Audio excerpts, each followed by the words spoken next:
Deep inside the mine, Thomas went up and down, round and about.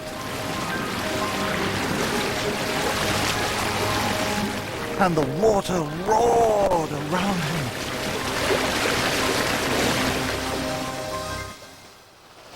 Sir Topham Hatt drove and drove to every lookout point. High in the hills, the narrow-gauge engines puffed and peered. But no one could find Thomas.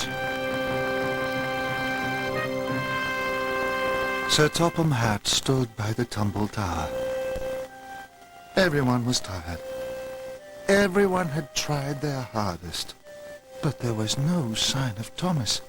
"Sir, we have to find Thomas," peeped Percy. "He found Great Waterton. It's his town. We can't have the opening without him." All the engines agreed. "You're quite right, Percy," boomed Sir Topham Hatt. "We must find Thomas." Stanley also knew how important Thomas was. He chuffed away thoughtfully. Stanley arrived at the sidings. A train of freight cars was waiting for him. But Stanley wasn't thinking about freight cars. He was thinking about Thomas. Stanley thought back to the day when Thomas saw him pulling Annie and Clarabelle. And he remembered the evening at Tidmouth Sheds, when Thomas was upset because Stanley was in his berth. Then Stanley remembered Thomas's face after the accident. "Thomas isn't a bad engine. He's a sad engine," Stanley puffed slowly. "I wonder if he has run away because he thinks no one likes him anymore. Maybe Thomas is hiding up in the hidden hills. I'll look for him there. I must tell him we all miss him." And Stanley whooshed away to the hills. In the dark tunnel, Thomas was very scared. He was washed and waved forward. His fire had gone out and his boiler was cold. Stanley was high up in the hills. "Where are you, Thomas? We miss you!"